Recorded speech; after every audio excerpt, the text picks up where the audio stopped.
September 12, 1958, 11:47 p.m. Big Sam's hand was shaking as he wrapped his fingers around the pistol. Grip, $50,000. That was the price the five families put on Bumpy Johnson's head. And Sam, Bumpy's bodyguard for 5 years. The man Bumpy called brother had taken the contract. The plan was simple. Walk into Lennox's lounge. Wait until Bumpy was distracted. One shot to the back of the head. Disappear into the night. Sam walked in. Bumpy was at his table. Back turned, vulnerable. Sam drew his weapon, aimed, pulled the trigger. Click. Nothing. The room went silent. Bumpy turned around slowly, looked Sam dead in the eyes, and said 5 words that would become legend. I've been counting on you. What nobody knew, what history books won't tell you, is that Bumpy Johnson had known about the hit for 3 weeks. And what he did in those 3 weeks didn't just save his life, it changed the rules of power in Harlem forever. To understand what happened that night at Lennox Lounge, you need to understand who Bumpy Johnson was in 1958. He wasn't just another gangster. He was Harlem's protector, the man who stood between his community and the wolves that wanted to devour it. By the late 50s, Harlem was under siege. The Italian mob, specifically the five families, had been trying to take over the neighborhood's numbers racket for years.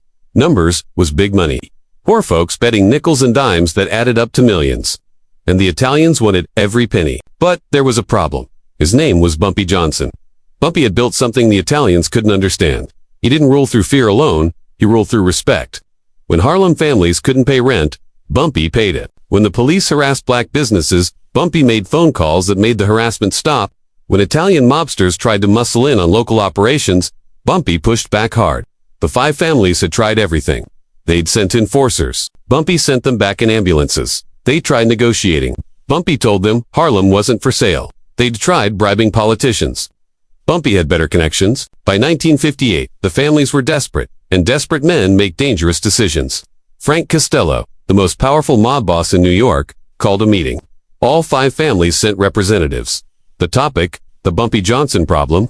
We've tried force. We've tried money. We've tried politics, Costello said, his voice cold and flat. None of it works. This man is untouchable. So, what do you suggest? Asked Carlo Gambino, lighting a cigar. Costello leaned forward. We make him touchable. We find the one person he trusts completely, and we turn them. That's when someone mentioned Big Sam. Samuel, or Big Sam Foster, had been with Bumpy since 1953. 6'4", 260 pounds of muscle and loyalty. He'd taken bullets for Bumpy twice. He'd been there when Bumpy's mother died. He'd been at Bumpy's side through wars with Dutch Schultz's old crew, through police raids, through everything. If anyone could get close enough to kill Bumpy Johnson, it was Big Sam. The families sent Tony the collector to make the approach. Tony was a specialist. He didn't break legs or crack skulls. He found weaknesses, and every man had a weakness. August 20th, 1958, 3 weeks before the shooting. Big Sam was leaving his apartment on 132nd Street when a black Cadillac pulled up. The window rolled down. Tony Maroney sat in the back seat, smiling like an insurance salesman. Sam, right? Big Sam? I heard a lot about you. Sam's hand moved toward his waistband where he kept a .45. Who's asking? A friend. Someone who wants to make you a very wealthy man. Tony gestured to the empty seat. 5 minutes. Hear me out. If you don't like what I say, you walk away. No hard feelings. Sam should have walked away right then, but curiosity is a dangerous thing. He got in the car. Tony didn't waste time. You're a smart man, Sam. You know how this works. You're loyal to Bumpy, and that's admirable. But loyalty doesn't pay for your daughter's medical bills. Sam's jaw tightened. His youngest daughter, Ketcha, had been sick with tuberculosis for 6 months. The treatments were expensive. The hospital bills were piling up. Sam had asked Bumpy for help, and Bumpy had given him $2,000, but it wasn't enough. It was never enough. Tony opened a briefcase. Inside were neat stacks of $100 bills. $50,000? That's what we're offering. Enough to pay every medical bill. Enough to move your family somewhere safe, somewhere clean, where your daughter can breathe. For what? Sam asked, though he already knew the answer. 1 bullet, 1 moment. You walk into Lennox's lounge on September 12th, Bumpy will be there, like he always is on Friday nights. You'll wait until he's distracted. 1 shot to the back of the head. Quick, clean, then you disappear. We have a car waiting. New identities for your whole family? By morning, you'll be in Miami. By next week, you'll be someone else entirely. Sam stared at the money. $50,000. His daughter's life. His family's future, all for 1 trigger pull. And if I say no? Sam asked quietly. Tony's smile faded. Then, your daughter dies slowly in that charity ward hospital. Then you keep working for Bumpy, watching your back every day, knowing that one day a bullet with your name on it is coming. Because that's how this life ends. Sam, you know it. I know it. The only question is whether you die poor or rich. Sam got out of the car without saying a word, but the briefcase stayed with him. Tony had left it on the seat, the stacks of money visible, tempting. That night, Sam couldn't sleep. He kept seeing his daughter's face, her labored breathing, the way she tried to smile through the pain. He kept seeing that briefcase full of money, enough money to save her, enough money to give his family a real life. 3 days later, Sam made his decision. He called the number Tony had left him. I'm in, Sam said. But I want the money up front. Half now, half after. Done, Tony replied. Welcome to the winning side. What Big Sam didn't know, what Tony didn't know, was that before Sam even got into that Cadillac, Bumpy Johnson already knew about the approach. Bumpy Johnson didn't become the king of Harlem by trusting people. He became king by knowing people, by understanding that every man has a price. Every man has a weakness, and every man can be bought or broken. Bumpy had eyes everywhere. Bartenders, shoeshine boys, cab drivers, janitors, people nobody noticed, people the Italian mob never thought to pay attention to. And one of those people, a parking attendant named Jerome, had seen Tony Marone's Cadillac pull up outside Sam's apartment. He'd seen Sam get in. He'd written down the license plate. 2 hours later, Jerome was in Bumpy's office above Small's Paradise Jazz Club. Tony Marone's car, Jerome said, sliding a piece of paper across the desk. Parked outside Big Sam's place this morning. Sam got in, stayed for 5 minutes, got out. Bumpy looked at the paper, then at Jerome. You sure it was Marone positive? I've seen him before. Colette's from the Italian joints on the east side. Bumpy was silent for a long moment. Then he opened his desk drawer, pulled out $500, and handed it to Jerome. You didn't see anything? You weren't there. Understand? Yes, sir, Mr. Johnson. After Jerome left, Bumpy sat in his office for 2 hours thinking. Sam had been with him for 5 years. Good years. Loyal years. They'd been through wars together. Bumpy had trusted him with his life. But now the Italians were in Sam's ear. And if there was one thing Bumpy knew about desperate men, it was this. They made bad choices. Bumpy could have killed Sam right then. One phone call, and Sam would disappear into the East River. That's what most men in Bumpy's position would have done. Eliminate the threat. Move on. But Bumpy Johnson wasn't most men. Over the next 3 weeks, Bumpy watched Sam carefully. He saw the way Sam's hands shook sometimes. He saw the worry in Sam's eyes. He saw a man struggling with an impossible choice, loyalty or survival. And Bumpy made a decision. He wouldn't kill Sam. He'd teach him. Bumpy called in a favor from a gunsmith in Brooklyn, a man named Victor, who'd been modifying firearms for Bumpy for 15 years. I need you to do something for me, Bumpy said. I need you to make a gun that doesn't work. Victor was confused. You want a broken gun? No, I want a gun that looks perfect, feels perfect, but when you pull the trigger, nothing happens. No bullet, no firing pin strike, just a click. You want a dummy gun? A very convincing dummy gun? Can you do it? Victor could do it. Within 3 days, he delivered a modified .38 Special that looked identical to Sam's service weapon. Same weight, same feel, but completely inoperable. The next part required precision timing. Bumpy needed to swap Sam's real gun with the dummy without Sam noticing. That meant getting into Sam's apartment when Sam wasn't there. On September 8th, 4 days before the hit, Bumpy sent Sam on an errand across town. I need you to pick up an envelope from a contact in the Bronx. It's important. Don't come back without it. The errand would take Sam at least 3 hours. Plenty of time. While Sam was gone, Bumpy and his most trusted associate, a man named Illinois Gordon, entered Sam's apartment. They found Sam's gun in a shoebox under the bed, exactly where Bumpy knew it would be. They swapped it with Victor's dummy gun. Sam would never know the difference. Now Bumpy had to wait. He had to let Sam make his move. Because if Bumpy confronted Sam before the assassination attempt, Sam could deny everything. The Italians could find another traitor. The cycle would continue. No, Bumpy needed Sam to pull the trigger. He needed Sam to commit. And then, in that ultimate betrayal, Bumpy would reveal the truth, not just to Sam, but to every person in that room, to all of Harlem, to the 5 families. The message would be clear. You can't kill Bumpy Johnson because Bumpy Johnson is always 3 moves ahead. September 12, 1958, 11:47 p.m. Lenox Lounge. The club was packed that night. 300 people. Musicians, hustlers, businessmen, politicians. Friday night in Harlem meant jazz, canic, and conversations that shaped the neighborhood's future. Bumpy was at his usual corner table with 2 city councilmen discussing a new housing development in Sugar Hill. He wore an impeccable gray suit, his trademark fedora, resting on the table beside an untouched glass of Hennessy. Big Sam arrived. At 11:30, he'd been drinking, not enough to be drunk, but enough to steady his nerves. In his jacket pocket was the .38 Special, the gun he'd been carrying for 5 years. The gun he thought would make him $50,000 richer. Sam positioned himself near the bar, watching, waiting.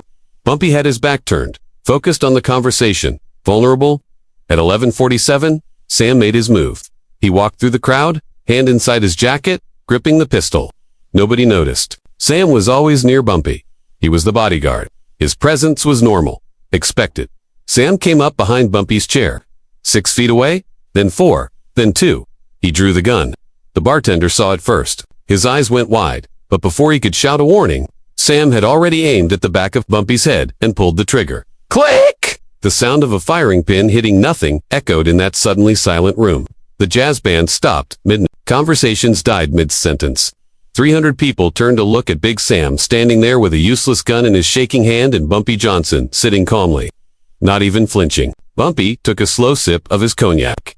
Then, he set the glass down gently and turned around in his chair. He looked at Sam, just looked at him, and in that look was something more terrifying than anger. It was disappointment. I've been counting on you, Bumpy said quietly. Those 5 words hit Sam harder than any bullet, because in that moment, Sam understood. Bumpy had known. He'd known everything. The approach from Tony Maroney, the $50,000, the plan, all of it. And instead of killing Sam, instead of disappearing him into the river, Bumpy had let him walk into this room and pull that trigger. Let him reveal himself to 300 witnesses. Let him destroy his own reputation, his own honor, in front of the entire community. Sam's gun clattered to the floor. His legs gave out. He sank to his knees. I'm sorry, God. Bumpy, I'm sorry. My daughter. I know about your daughter, Bumpy interrupted. His voice was still quiet, but it carried through the silent room. I've known for 6 months. You think I don't take care of my people? Bumpy reached into his jacket and pulled out an envelope. He dropped it on the table. Kesha's medical bills. All of them, paid in full this morning. There's also a check in there for $5,000 for your family, for whatever you need. Sam's eyes filled with tears. But why didn't you tell me? Because I needed to know, Bumpy said. I needed to know if you'd chosen money over loyalty. If you'd chosen their $50,000 over our brotherhood. He paused. Now I know. Bumpy stood up. He was not a tall man, 5'10", but in that moment he seemed 10 feet tall. You're going to leave Harlem tonight. You're going to take your family and you're going to disappear. I don't care where, but if I ever see your face again, if I ever hear your name again, there won't be a second chance. Do you understand? Sam nodded, tears streaming down his face. And Sam, Bumpy's voice dropped even lower. When the Italians ask you what happened here tonight, you tell them exactly what you saw. You tell them Bumpy Johnson knew. You tell them he's always known. You tell them they can't buy loyalty in Harlem. And you tell them if they ever try something like this again, I won't be this merciful. Sam stood on shaking legs, picked up his useless gun, and walked out of Lennox's lounge. He would leave New York that night and never return. The last anyone heard, he was working construction in Detroit. A broken man carrying the weight of his betrayal for the rest of his life.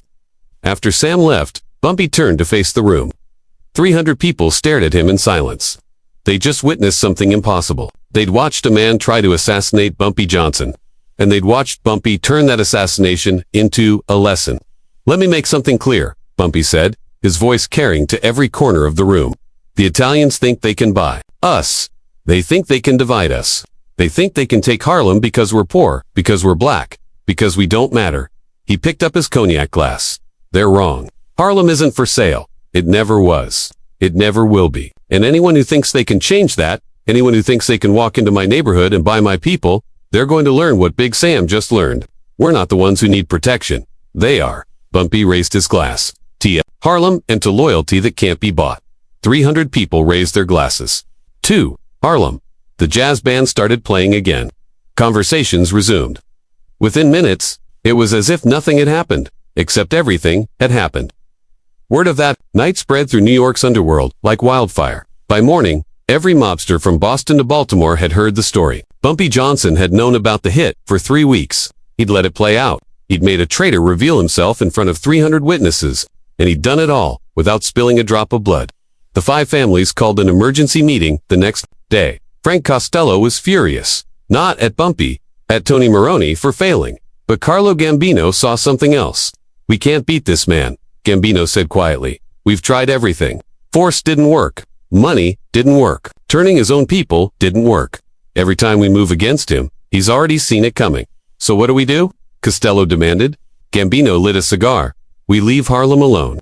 We focus on Brooklyn, Queens, the Bronx. But Harlem belongs to Bumpy Johnson, and trying to take it from him is just going to cost us more money and more men. It was the first time the 5 families had ever backed down from a territorial dispute, but they had no choice. Bumpy Johnson had proven something that night at Lenox Lounge. He wasn't just a gangster. He was a strategist, a chess player who saw 10 moves ahead.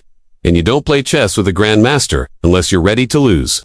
The story of Big Sam's betrayal became legend in Harlem. People told it for decades, passed it down to their kids, their grandkids. It became more than just a story. It became a lesson about loyalty, about staying 3 steps ahead, about what real power looks like. Word spread fast through the underworld. By the next morning, every mobster from Boston to Baltimore knew what happened. In the 5 families, they called an emergency meeting. Carlo Gambino said something that day that nobody expected. We leave Harlem alone. We can't beat this man. It was the first time the Italian mob ever backed down without a shot being fired. Bumpy Johnson lived another 10 years. After that night, he died in 1968, not from a bullet, but from a heart attack. Ironically, in the same Lenox Lounge where he'd faced down Big Sam. But here's the thing. Bumpy proved something that night that most people miss. The most dangerous weapon isn't a gun. It's knowing what's coming before your enemy does. It's turning their plan into your victory. It's playing chess while they're still learning checkers. Big Sam took $50,000 from the mob. He left New York with nothing but shame. And Bumpy, he went back to his corner table, finished his cognac, and kept being the king of Harlem. Look, if this story got you hyped, do me a favor. Hit that like button, real quick. And if you're not subscribed yet, what are you waiting for? We're dropping these Bumpy Johnson stories every day. And trust me, the next one is even crazier. Drop a comment and let me know. Could Bumpy have handled this differently? Would you have let Sam walk out alive? And hey, turn those notifications on because next week, we're telling the story of how Bumpy Johnson walked into Louis Luciano's office, unarmed, and walked out with the deal of the century. You don't want to miss that. Remember, in Harlem, respect wasn't given, it was earned. Bumpy Johnson earned his every single